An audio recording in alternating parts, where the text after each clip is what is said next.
魏夫人辛苦了。大王，请饮何锦酒？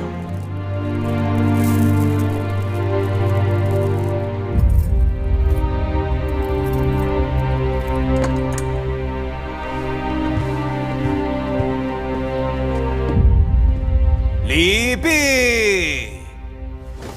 恭贺大王皇后。可喜欢秦人之舞吗？果然西北之地多豪迈之风。古人说，舞蹈的舞和勇武的武乃为同源。我今日见了，相信了。大王，姐姐听说楚人也有歌舞。寡人曾在郢都的祭祀大典上得以观赏，甚为优美。祭祀大典。对了，楚人好巫，歌舞都是装神扮鬼的。王后一看就是善舞之人，日后在大王身边，不知王后是扮神还是扮鬼呀？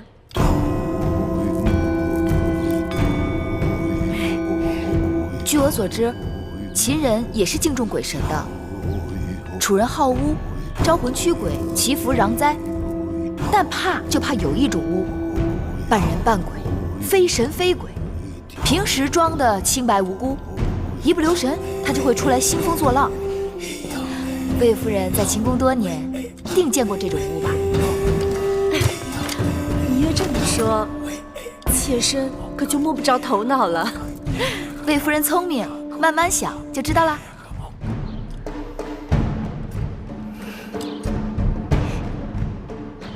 今日大王大婚，台下毛歌相向，台上唇枪舌剑，好不热闹啊！让姐姐看笑话了。秦人好武，只要不要把这比武变成比武就行。芈月只是想告诉大王，其实楚人与秦人一样善歌舞。秦国有武士之舞，楚国有女妓之蹈。既然殿上已经有了武士之舞，那就望大王允许，请楚女献上楚国的山鬼之舞。准。献山鬼之舞。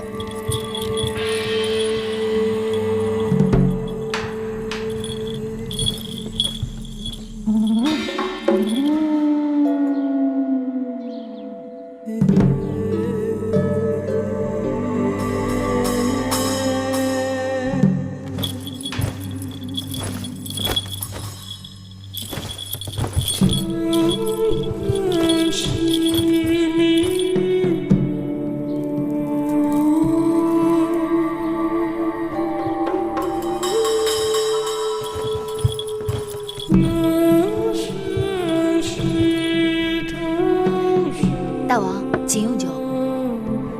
小丫头，口舌伶俐啊。是，大王。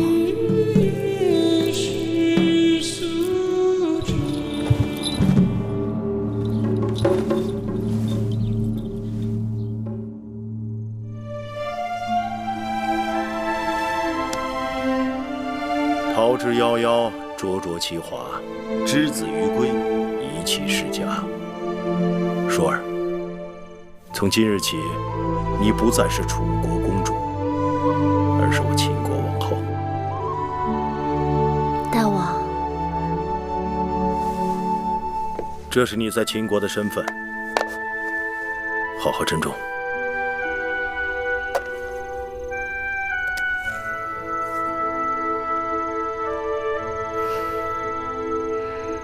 大王恕罪，除了这玉玺，臣妾还有一物，看得更为珍重。是什么？是大王对臣妾的真心。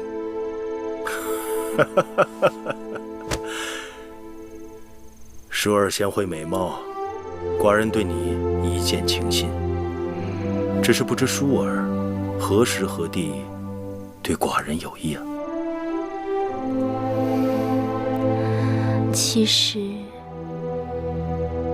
其实那日在东市，歹人行凶，大王拔刀相助，臣妾便把心交给了大王。既然如此，寡人定不负你。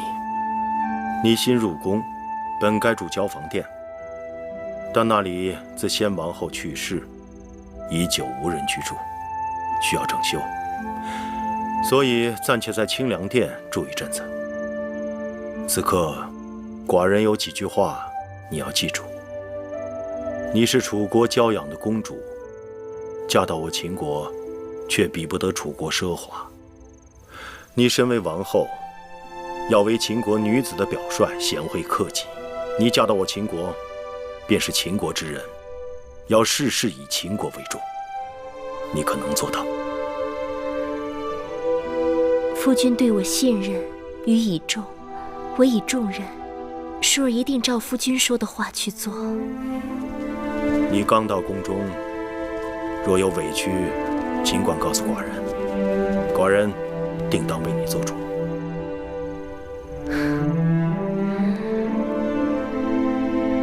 臣妾一来就掌管后宫，说不定会招人嫉恨。臣妾寡人最讨厌后宫妇人之间那些小肚鸡肠、狐媚妖宠、勾心斗角的事情。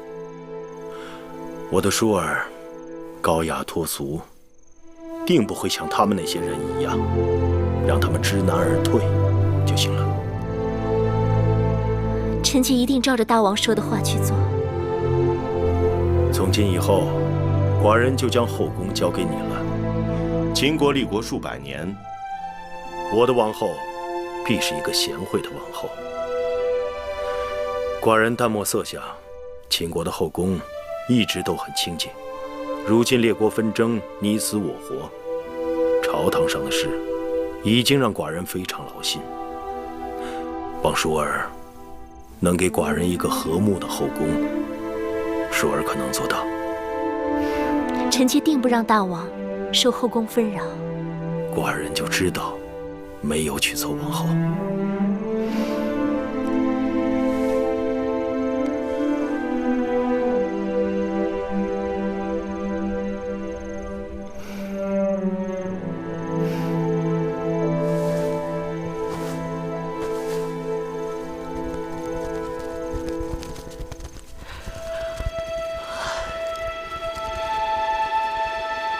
芈月妹妹，咱们3个人这一夜就这么守着吗？嘘。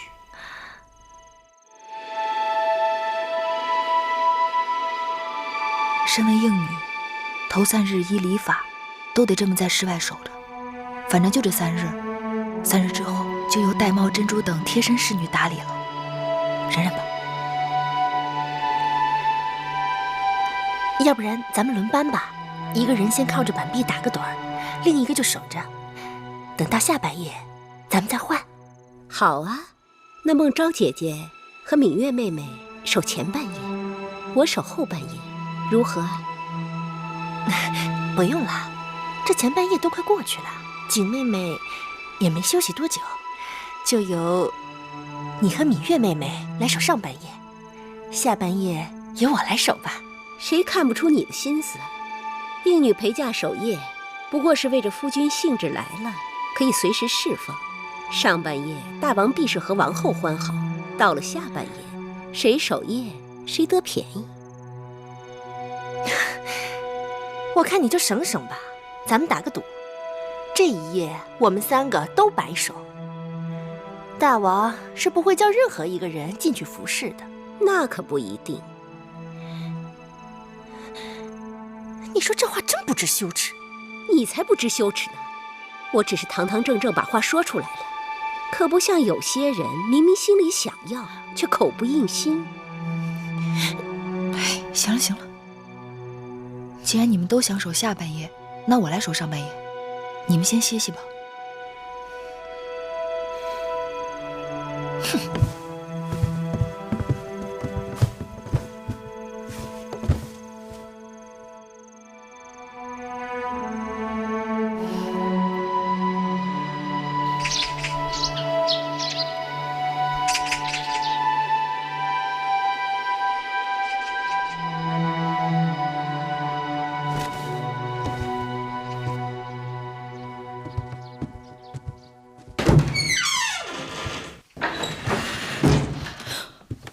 大王，大王您醒了。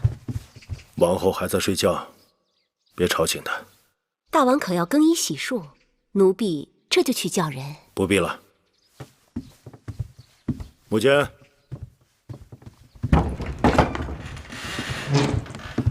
大王，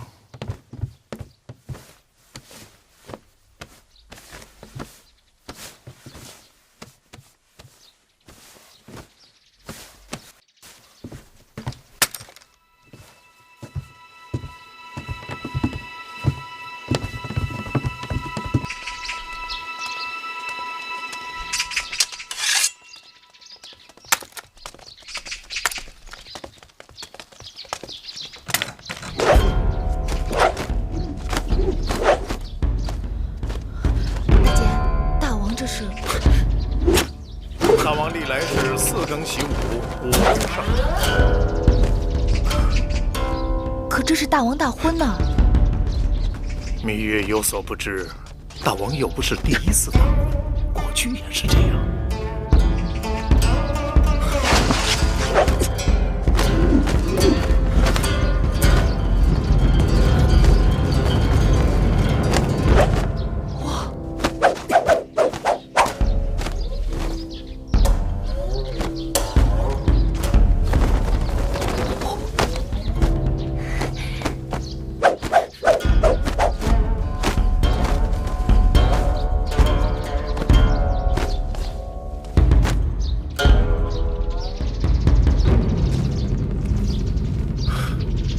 母亲，在。盾牌。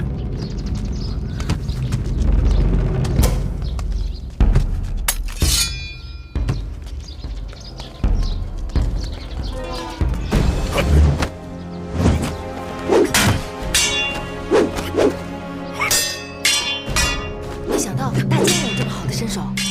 师傅跟着大王上阵多年，每日陪着大王习武，这么多年下来，多少也能有些功底。长年累月陪大王习武，真是不易。一年四季风雨无阻，倒也习惯了。哎，可眼下是夏季，若是到了冬季刮风下雪，4更起来，你们就更难了。这大王都不难，我们做下人的有何之难？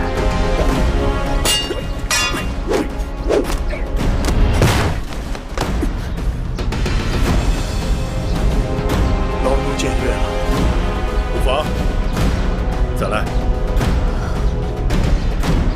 是。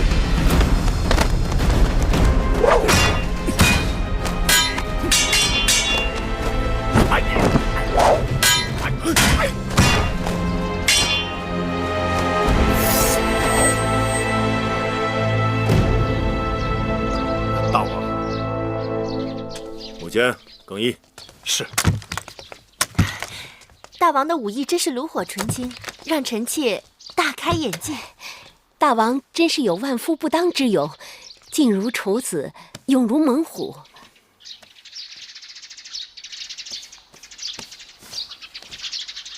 小丫头，王后还没醒，你该陪她多睡一会儿。是，大王。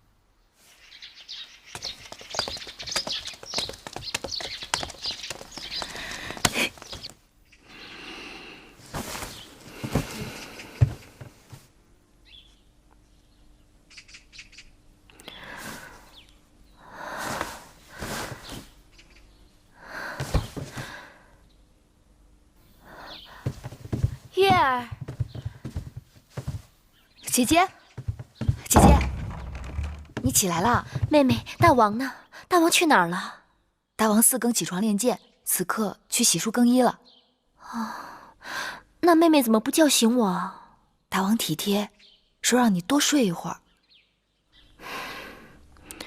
来到咸阳，嫁入秦宫，按理说我该心满意足，但我心里却更是七上八下的。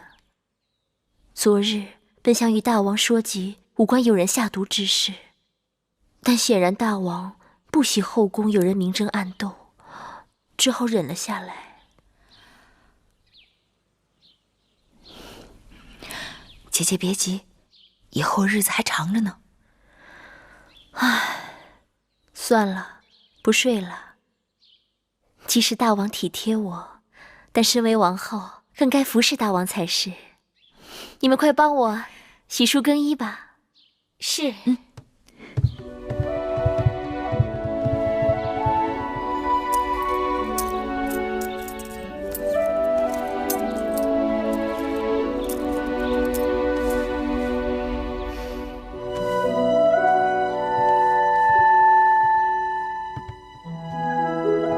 大王，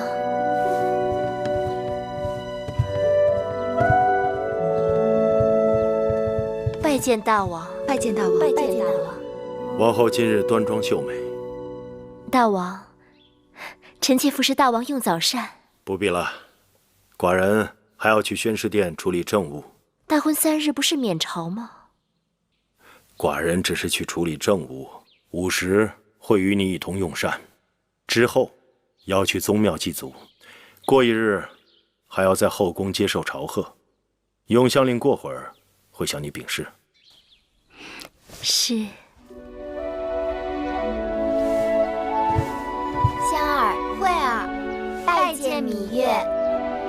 起来吧。谢芈月。这是葵姑，这是我弟弟魏冉。你们叫我小冉就行。从今以后，你们就跟着我们了，无论好坏都是我们的人。我不会苛求你们，但也请你们自重。秦宫有秦宫的规矩，一荣俱荣，一损俱损。不懂之处，问葵姑便是。是。下去吧。姐姐，我出去玩了。好，别跑远了。哦。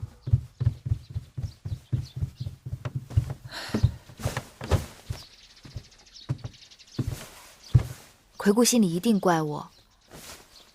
从楚国陪嫁过来的侍女还有不少，为何专挑这2个少不更事的来做贴身丫头？这次进秦宫，你定要选这个最偏远的小院子住。我由着你，你自小在宫里吃苦，不习惯人伺候，我也觉得人多口杂，手下够指派的就行。但这里是宫廷，你是楚国公主，身边人总该伶俐管用些。伶俐管用自然是好，忠厚老实更重要。年龄大的侍女都是被调教过的，这楚宫里面尔虞我诈大约学会了不少。所以我挑人只要一条，就是心里头干净。做事情拙我可以教他，但做人拙你是教不好的。说是朝贺新王后，但魏夫人他们肯定是有备而来。妹妹查了查，这前朝后宫简直就是魏国人的天下。魏夫人是先王后的妹妹，魏少氏又是魏夫人的族妹，大王的长子公子嬴华是魏夫人的独子，连那大良造公孙衍也是魏国人。妹妹快把那些有封号的嫔妃都跟我说说。听说大王素不好色，宫中嫔妃不是先公所赐，就是与先王后大婚时的应女和各国送的美人。唐夫人资历最老，大王少年时就跟着大王了。大王登基之前与魏国联姻，魏夫人随着先王后嫁到了秦国。大王登基后不久，魏王又把樊少氏和魏少氏送给了大王。另外，魏良人、国美人分别是东周公和西周公所送，除了病故的和犯了宫规被夺了位分的，宫中有封号的也就这些了。外人都传，眼下大王最宠爱的是樊少氏和魏少氏，樊少氏也是刚刚有了身孕。这些人之中，也不知道他们对我们都是什么心思。眼下不管他们千条妙计，姐姐只守一定之规。赏赐的东西我有准备，姑姑，去把那东西拿来。是。珍珠。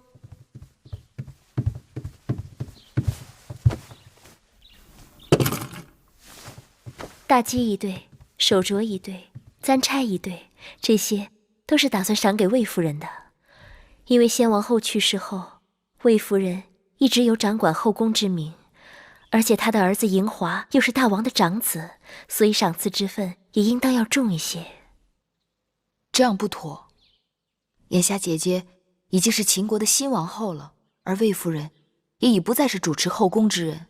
她的东西若是比别人多，定会让人猜测姐姐对她有所倚重，更是有所畏惧。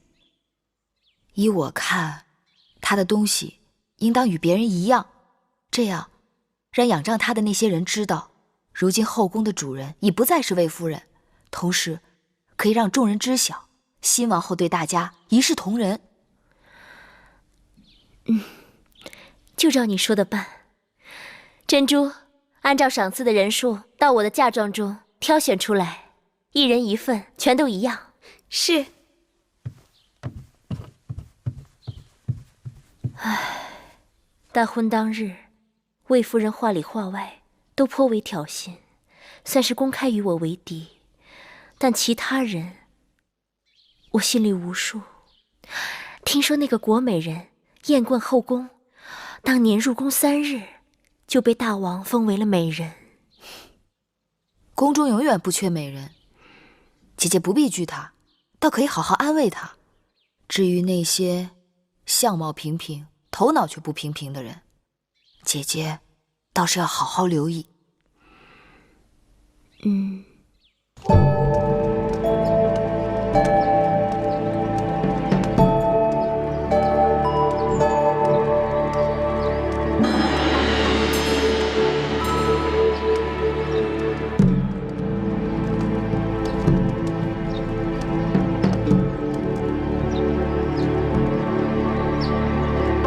臣妾拜见新王后。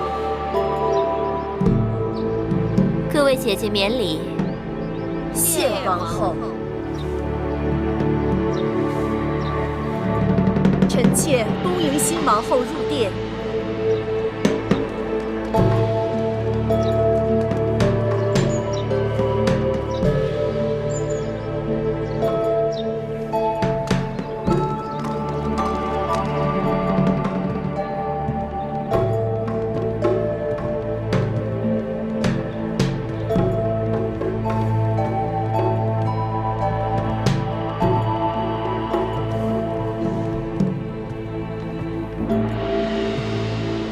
这交房殿雄宏巍峨，但这陈设未免过于简朴了。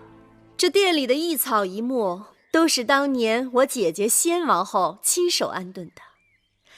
我姐姐就是先王后去了以后，这里的一切都是按照她在世时的摆设，丝毫没有改变。就连每日熏的香，都是她最喜欢的千蕊香。今日新王后在这儿，臣妾恍惚觉得我姐姐并没有离去。据说，当年我姐姐初入宫受朝拜，穿的也是同样的笛衣，站在同样的位置上。唉，真是物是人非，让人唏嘘不已呀。魏夫人定是糊涂了。今日本该魏夫人带领后宫众人朝拜新王后，但魏夫人好像打算带着众人祭祀你那过世的姐姐。哎呦，罪过罪过！你越不提醒，臣妾还真是差点忘了自己的本分，竟说些不着边际的话了。这时辰是该臣妾率众姐妹拜见新王后了。那好，今日初见几位姐姐，不知该如何称呼。魏夫人昔日主持后宫，那就由你来引荐吧。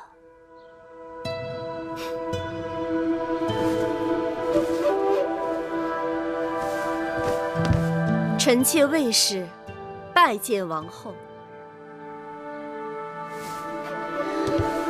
王后应该是知道的，我与先王后是一母同胞，大王恩赐，册封夫人，生公子华。这位是唐夫人，在后宫之中，唐夫人的资历最高。唐夫人是唐国之后，公子焕之母。大王还是太子的时候，就已经开始服侍大王了。拜见王后。唐夫人免礼。谢王后。这是魏良人。拜见王后。免礼。早就听说魏良人才华昭昭，多谢王后。王后，这是国美人。拜见王后。免礼。谢王后。我知道国美人，美艳倾国。王后谬赞。这位是樊氏，魏国人，封少氏。哎呀，樊少氏，快免礼。你既然有身孕，从今以后见到我，不必再那么多繁文缛节的。谢王后。这位是我的族妹，魏少氏。拜见王后。免礼。谢王后。魏国果然出美人。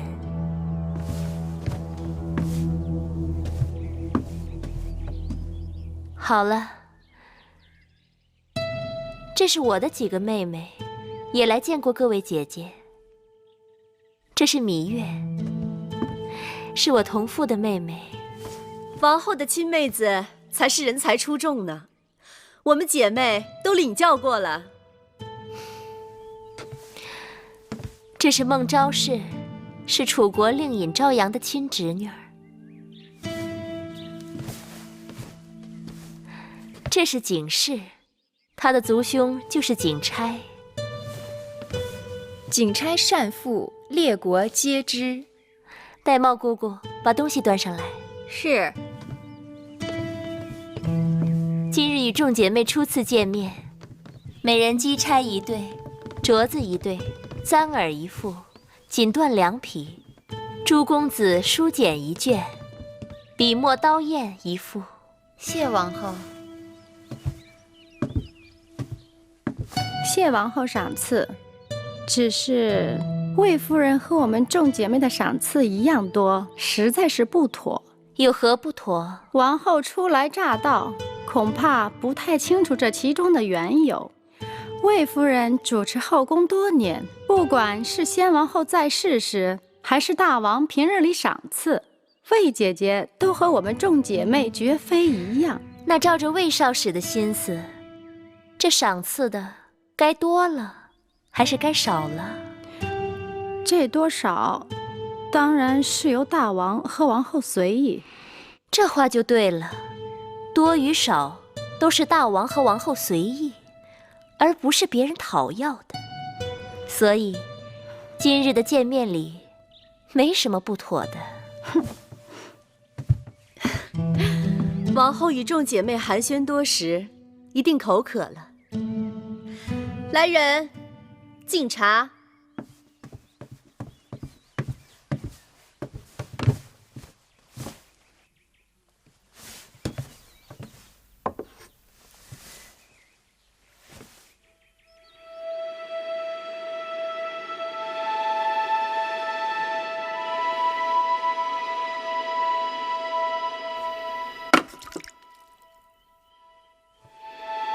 哟，王后怎么不喝呀？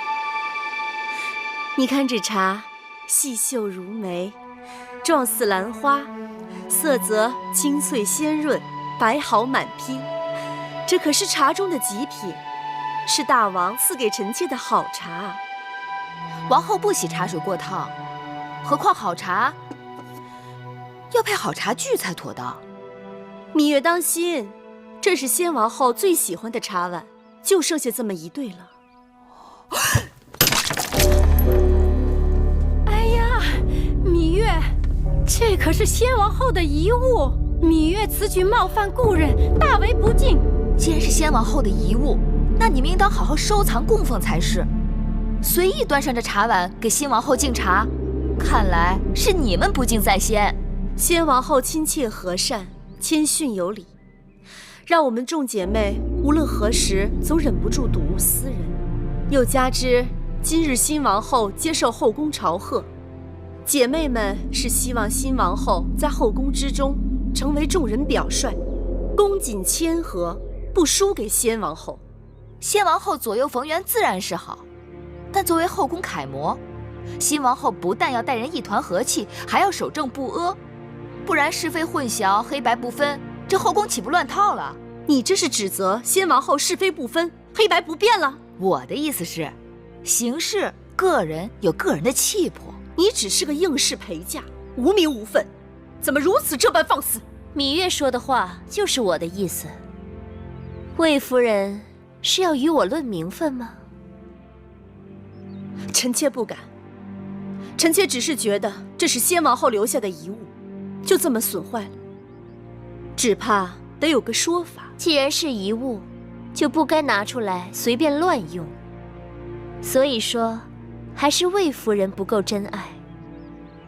从今日起，这交房殿里里外外所有先王后的旧物，都送到先王后的2位卫士妹妹们房中去，让人摆放整齐，设炉焚香，以方便2位姐姐每日睹物思人。至于这控制下来的交房殿该如何布置，我另有打算。今日交房殿好热闹啊！拜见大王。大王，寡人知道今日你们姐妹相见，看起来你们都相处得很和睦。大王，各位姐妹都颇为热诚，让臣妾感动不已。如此，寡人就放心了。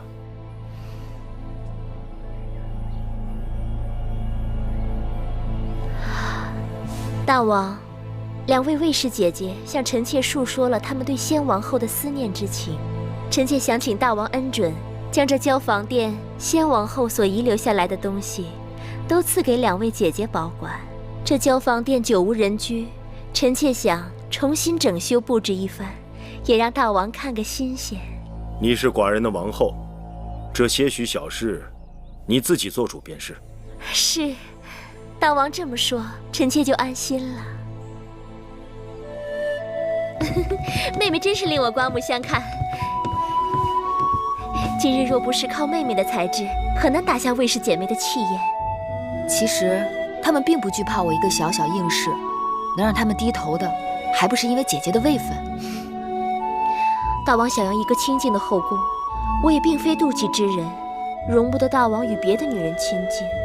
我只是厌恶那些想要算计我的人罢了。倘若魏氏姐妹真能看在我的位分上夹起尾巴做人，我也会放他们一马的。只怕难遂姐姐心愿，他们想要的永远比姐姐能给的多。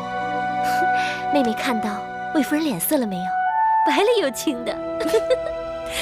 魏夫人在后宫经营这么多年，今日大约也是轻视了姐姐，才会措手不及。以后日子还长着呢。我一想到交房殿大小物件都要搬到魏夫人和魏少使的殿中去，我就忍不住想笑。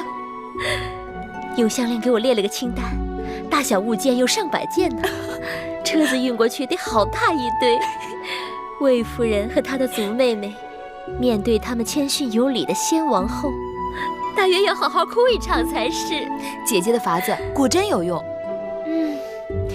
我打算过几日再去他们房中查一查，假若少一件东西都不依他们若敢不把那些废物当宝贝供起来，我定要治他们一个大不敬之罪。只是光出一口恶气还不够，还需要细心找出他们陷害姐姐的证据，才能向大王出手，铲除祸根，不留后患。妹妹，姐姐还有一个心思。环顾着秦宫，色彩沉闷，布置单调，说好听了是朴实无华，说不好听是熬青手淡。姐姐想，也让这秦宫缤纷绚丽，有一点新气象。对，那姐姐不妨把楚国带来的丝绸锦缎给各宫的嫔妃们送些过去，再让宫里的缝人绣娘给他们和他们的应试，以及他们身边的宫女们多做些新装，另外，既然姐姐要重新修整交房殿，那不如里里外外都按照姐姐喜好的楚风来陈设，让人耳目一新，有另一番天地。哼，别提了，这里简直就是魏夫人的天下。你看各宫嫔妃在魏夫人面前低眉顺眼、曲意奉承的样子。魏夫人也是依仗先王后的威风欺负人惯了，她的势力虽盘根错节，但也并非牢不可破。宫中的嫔妃都是来自诸国，各有各的厉害，各有各的心思。看模样，唐夫人应当是个老实人，魏良人虽眉眼精明，但言语却谨慎小心。姐姐，何不借着这些锦缎丝绸，与他们多走动走动？妹妹说的有道理。王后，大王他一会儿就要来了。知道了。姐姐，那妹妹先走了。妹妹，我还有事要问你。你真的不愿意服侍大王？姐姐一定知道，庄子曾经说过一个故事。楚国有一只神龟，已死3000年。楚王以锦缎竹匣藏神龟于庙堂之上。你说对于这只神龟来讲，它是宁愿死后留下骨头让人珍藏，还是宁愿快乐地活在烂泥里？妹妹胸无大志，只想做一只泥土中的乌龟。望姐姐允许，3年之后，让我带着葵姑和小冉离开清宫。人各有志，不可勉强。只是妹妹明珠暗投了。姐姐快些梳洗打扮吧，我先告退了。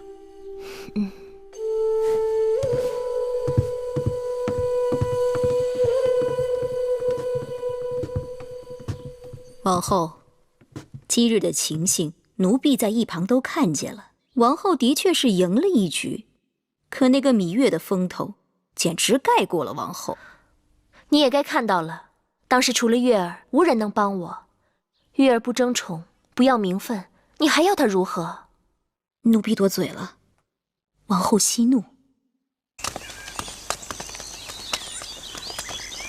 拜见大王。芈月，你这是往哪里去？王后允许臣妾住在会院，臣妾这是回房去。住得那么远，方便吗？臣妾自小喜欢清静，若离永巷太近，会觉得不自在。这次寡人见你，似乎拘束了很多。第一次见面时的那个小野丫头，上哪里去了？臣妾长大了，再也不能像从前那样年幼无知了。这与寡人上次见你，似乎没隔多久啊。有时候人长大，只是一瞬间的事情。你既然是王后的陪嫁，并已入寝宫，衣着何苦这样简朴？那日献武少司命，你的穿着可谓光彩照人。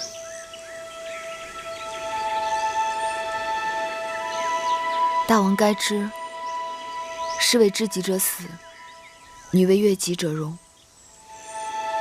皇公子虽不幸故去，但秦国还有许多好男儿。世上悦己容易，可知己难。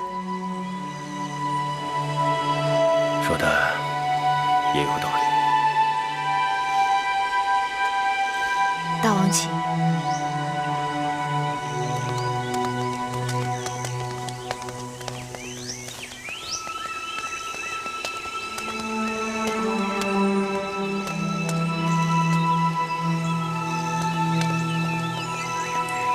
大王对芈月有兴趣？不是你想的那种兴趣，老东西。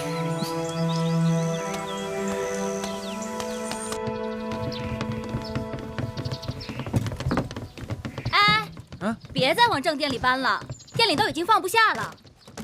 那放哪里啊？这些都是什么东西？拿去当劈柴烧都没人要。大王的旨意，凡是先王后遗留下来的物品，都要由魏夫人和魏少使小心保管。哎，你不必跟他说了，他也是听差办事。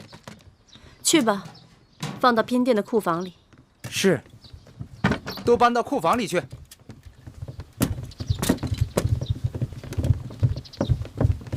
姐姐，我那儿也一样，送了一大堆没用的废物，都堵在门口，连人都快进不去了。姐姐，他们真是欺人太甚了。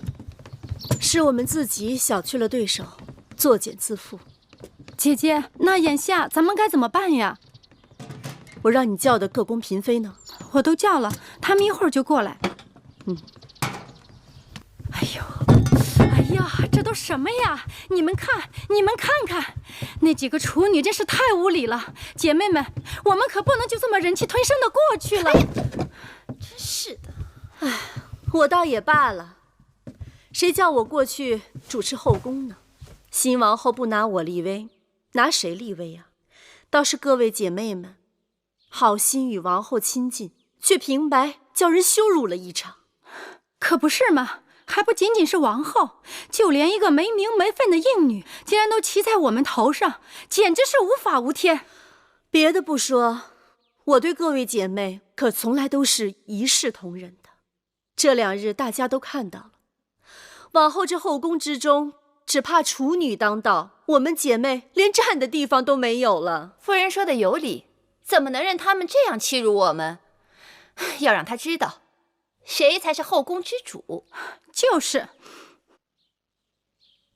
唐姐姐，魏妹妹，樊少使，你们怎么不说话呀？我能说什么？她是王后，后宫只能她说了算。咱们认命吧。凭什么认命？不认命又怎么样？樊少使，你说该如何？夫人说了这么久，我还是没有明白夫人为何生气。近日也不知是怎么了，身子乏得很，觉好像总有睡不够似的。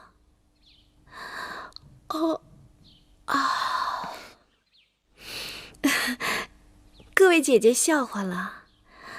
此刻我只想顺顺当当的把这孩子给生下来，以后也好有个依靠。至于这件事怎么办呢？夫人说如何，那就如何吧。樊少使真是娇贵的出奇呀，肚子里有喜，这是好事。人怎么却因此变得糊涂了呢？魏夫人不怪罪就好了。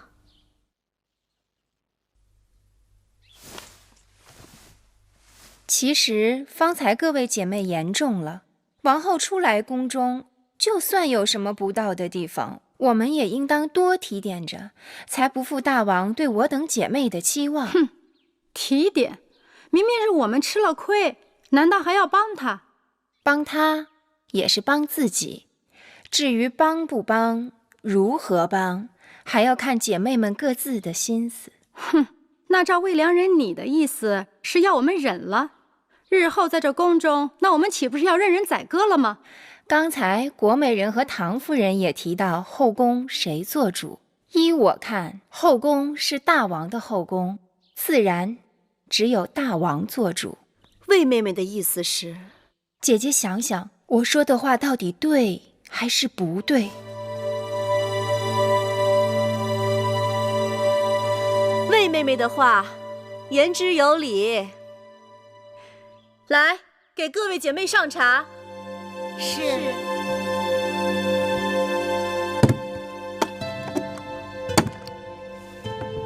大监，这是我的一点心意。老奴无功受禄，实在是不敢当。大监客气了，您是大王身边的老人，照应大王多年，当然有功。那老奴就不客气了。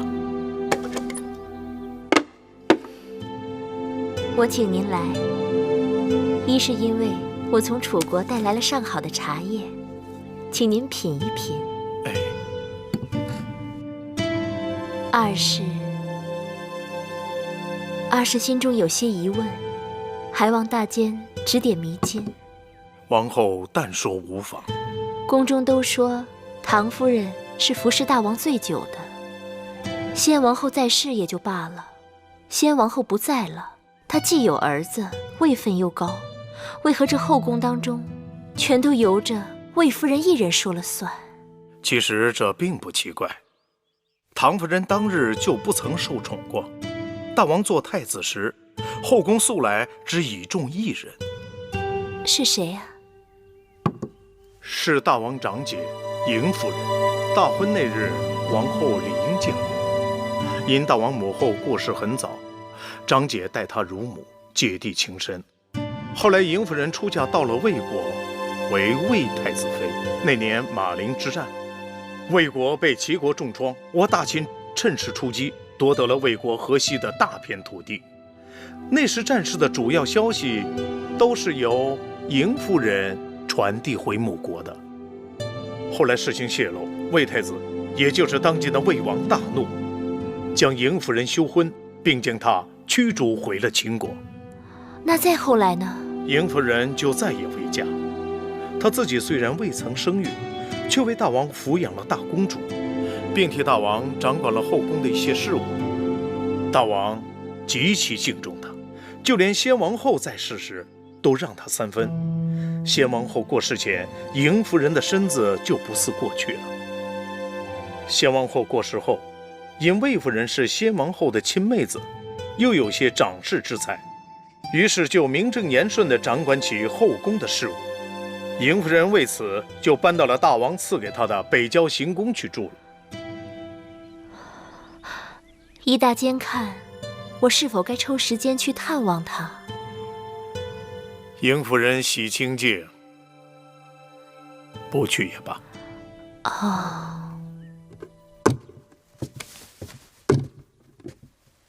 夫人，雍大人来了。哦，让他进来吧。是。你下去吧。是。雍瑞拜见夫人。雍瑞，你来得正好，快过来吧。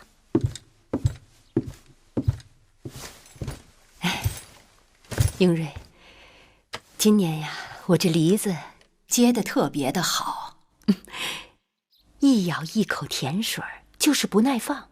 我这正想着挑点大的给你送过去呢，你就来了。夫人，前一阵子大王大婚，宫里的事情实在是太多，我惦记着你，却又抽不出身来。你若是再不来呀，我真的要恼你了。所以夫人才要送礼给我。即便送礼，那也离不了。哎，洗洗再吃啊。雍瑞有负夫人。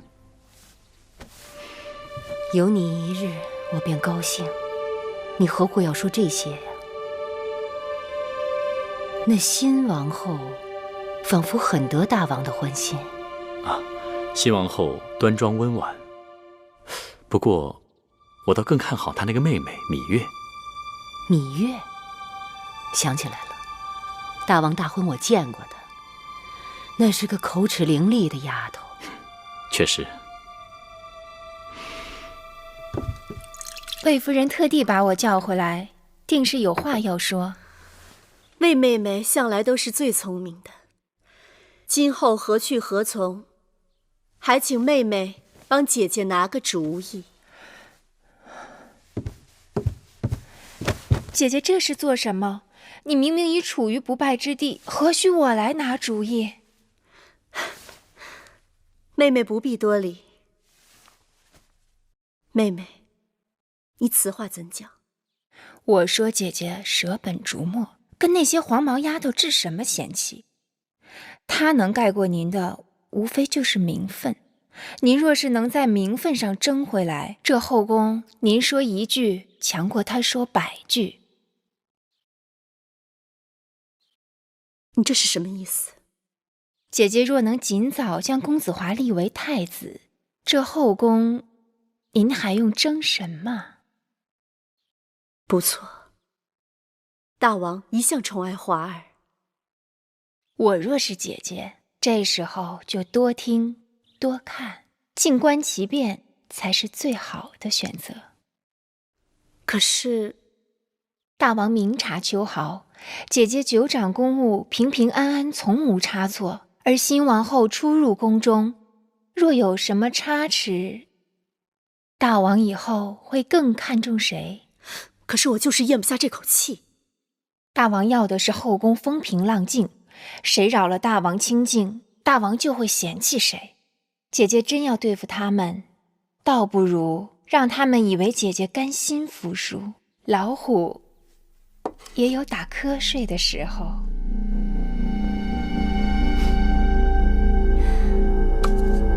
魏良人不愧是出身魏国，当真是有鬼谷子之才，得纵横心术啊！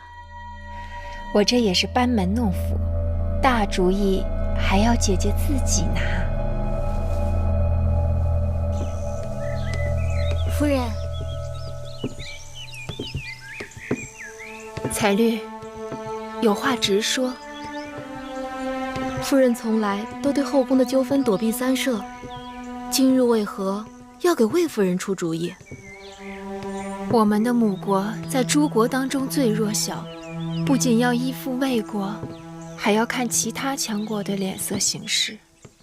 我在宫中同出一辙，既不能得罪魏夫人，还要看其他嫔妃的脸色。母国国君盼我能在大王面前说上话，父亲母亲盼我能在后宫左右逢源，真是难呐。可给魏夫人出主意，就会得罪了新王后啊。魏夫人向我讨主意，我怎能不敷衍她？新王后是不是得罪得起，还要看。再说，我给魏夫人出的主意也算不上任何主意，不是吗？是。夫人，这是夫人的父母亲让小人转交给夫人的信和礼物。小人送信已回，呈交通关符节。父亲母亲的身体可好？母国国君有何吩咐？两位贵人一切都好，只是念着夫人，如今列国多事，国君望夫人能够为母国多多周旋出力。我知道了。夫人，芈月来了。你们先下去吧。小人告退。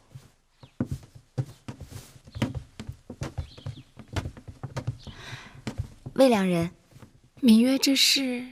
王后精心挑选了一些楚国上等的绸缎，给姐姐送来做衣裳，也是想让姐妹们给宫中添些颜色。王后真是有心了，芈月快坐。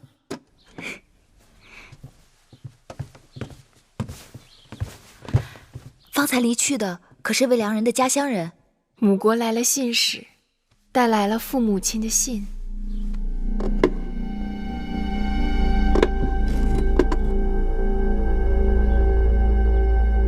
芈月，芈月，你怎么了？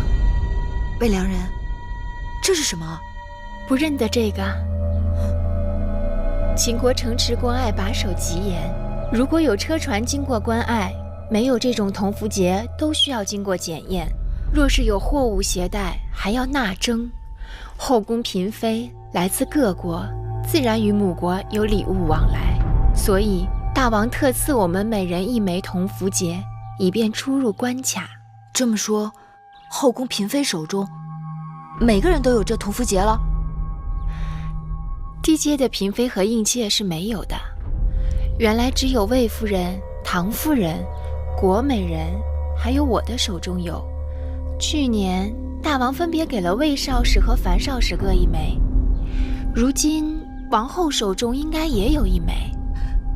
有什么区别吗？芈月为何对此如此关心？我曾在义渠见过这符节。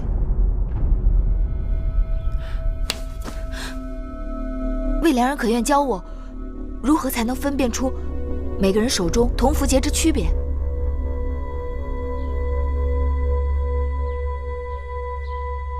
把符节给我。你不给我，我如何教你啊？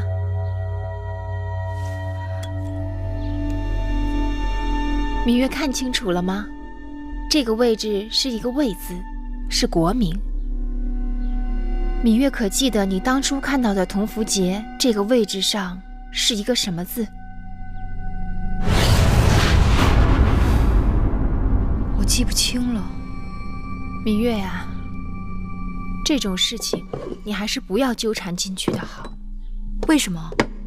这宫里是是非非，稍有不慎就会给自己和身边的人招来祸患。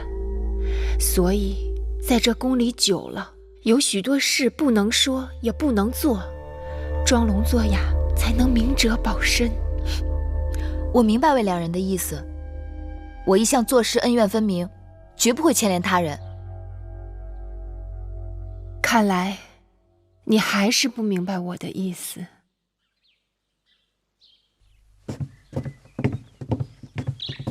姐姐，大王有没有给过你一枚同福节？是，大王曾告诉我说，宫中位分较高的嫔妃们都有这样一个通关的同福节。拿来给我看看。姑姑，去拿来。是。妹妹怎么想起这符节了？因为这符节就是宫里人和义渠人勾结的证据。有了这枚符节，追查那义渠人背后的主使就有眉目了。真的？妹妹快看看，是不是这个？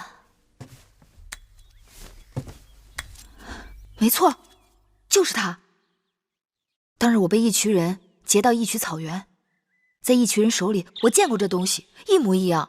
啊，有了证据就好了，你我可以直接去找大王陈情了。是。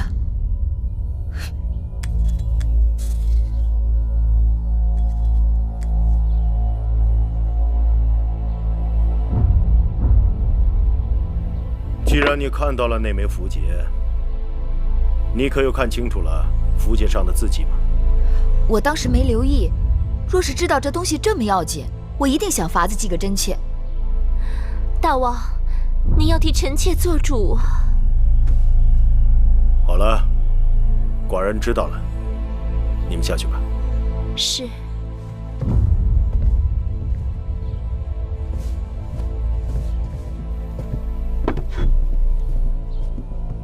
义渠人手里竟然会有我大秦通关的符节，倒真让寡人心惊。大秦的符节绝不会在普通人手里，要么是重臣，要么是后宫嫔妃。王后他们怀疑有人勾结义渠人伏击车队是有道理的，但是这种事情铤而走险是要冒极大风险的，除非那人立令智昏了。新王后若出事，对谁最有好处？你们都下去吧。是。说。魏夫人，若是没有新王后，她是有可能被扶正的。魏夫人就算有此心思，也没这手段。那会不会是大良造？当初他就竭力反对与楚国联姻，这些年他又与魏夫人走得很近。魏夫人和大良造都是魏国人，他们两人在魏国就相识，平日来往密切，也有道理。大王，公孙衍身为大良造，权倾朝野，手中的权力几乎与商君无异。当日先公封商君为大良造，将国政尽付商君，为的是支持商君变法。而公孙衍对国家的作用却远不及商君。虽然他也战功赫赫，但臣以为他身居大良造高位，倘若不能警惕自守，却勾连母国，甚至将手插进后宫之中，那这件事情就不得不防啊。楚离子，寡人明白你的心思，但公孙衍才华盖世，功勋累累，朝中军国大事，均离不开公孙衍。寡人相信他对大秦的忠心。那这个案子，大王打算如何处置？先不要声张，等等再说吧。是。你们都找仔细了，打开箱子，仔细找找。是夫人。放到哪儿了？到底放到哪儿了？哎呀，这如何是好？哎呀，这到底放在哪儿了？你到底放在哪儿了？啊？哎呀，在哪儿呢？哎呀，夫人，找到了，找到了。吓死我了！这个可千万放好了，切不可丢了。什么东西不可丢啦？姐姐，是你啊，吓我一跳。妹妹，你听没听说过有关符节的事情？怕什么？你的符节不在这儿吗？哎呀，亏得找着了。你说我到底带哪只啊？姐姐来的正好，快请坐。你快帮我看看，哪只钗更配我的新衣裳啊？妹妹生的国色天香，配什么都好看。总是这么说，听得我耳朵都起茧子了。哎，这是上次你母国送来的礼物吧？是啊，还是上次重阳我给父母亲送礼，母亲专门派人从母国送来的。妹妹真是孝顺，定是常送节礼回去吧？你不说我差点忘了，父亲的50岁寿辰快要到了，我得准备礼物让他们送过去。妹妹的铜符节还在吗？自然还在。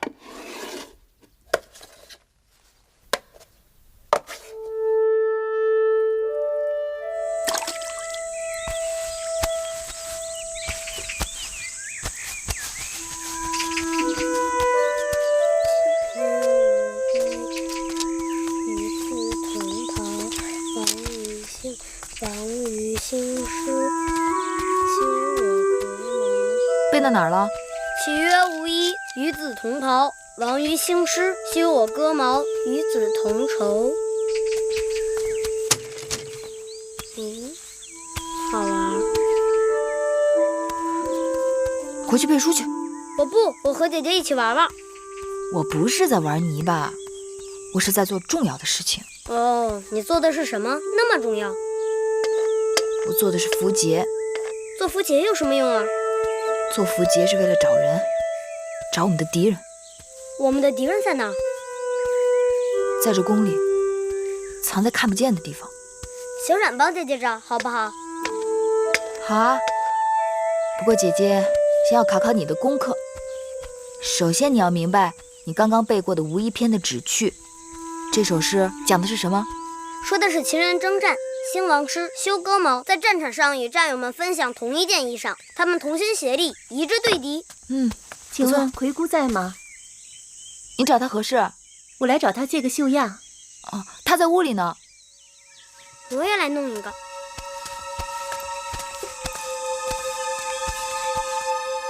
什么？符节？是啊，姐姐。妹妹刚才听下面人说，芈月正在会院里做符节。她还没完没了了。姐姐，她拿泥巴做符节什么意思？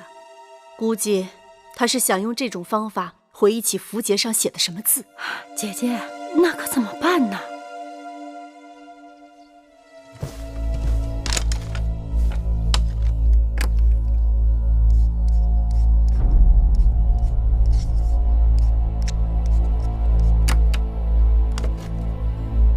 采凡，奴婢这就去办。速去速回。是。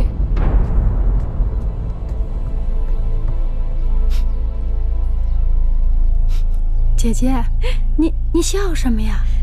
你刚才跟我说，芈月她偷做符节。是啊，偷做符节这事儿，说大可大，说小可小，这可是个机会。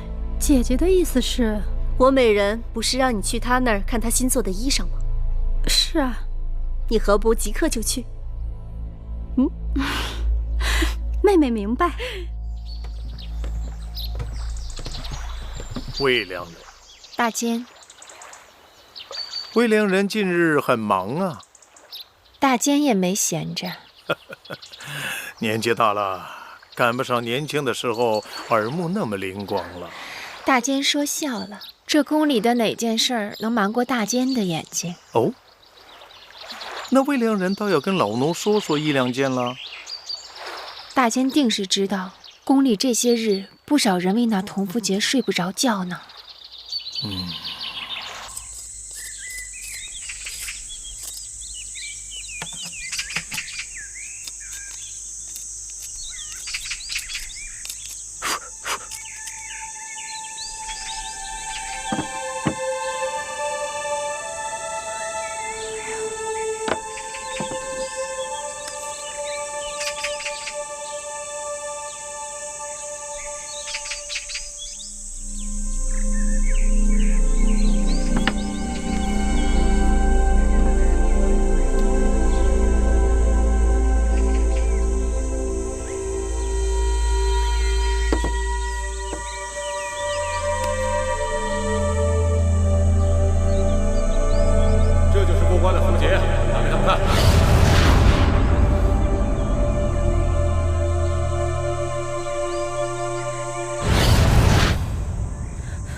王后，你都绣了一上午了，还是喝点热汤，吃点点心，歇歇吧。这件玄缎是大王在上元节祭祀时要穿的，我得赶着做出来。这些事情交给缝人绣娘来做就行了，王后何必把自己弄得如此辛苦？这是我给她做的第一件衣裳，从头到尾我都要亲手做。你说，她穿上这件衣裳，会不会记得我的心意？那是当然。王后，什么事啊？国美人来了。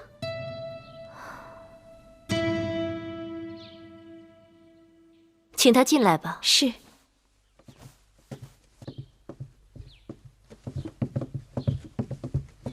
拜见王后。不必多礼。珍珠，赐座。是。不必了，王后。臣妾来这儿不是为了闲坐，而是为了帮助王后追查要案，整顿后宫纲纪的。哦，国美人请说。王后虽然刚刚开始主持后宫事务，但是宫中的规矩大约也是知晓。王后请看，这是何物？这是出入秦国城池和关隘的符节，进宫后大王也给了我一枚。那王后一定明白，朝廷符节在秦国宫中是顶要紧的东西，私自授受他人便是砍头之罪。当然，若有人私自制造符节呢？那是大逆不道，形同谋反，要受车裂之刑。但臣妾听说，竟然有人在宫中偷偷制造符节。王后难道不该秉公查处，查获此人，并告知大王，严惩不贷？私作符节，此事重大，你可有证据？臣妾若没有证据，怎敢轻易登王后的门槛呢？那你拿证据来给我看一看。若要看证据，只好委屈王后跟臣妾走一趟了。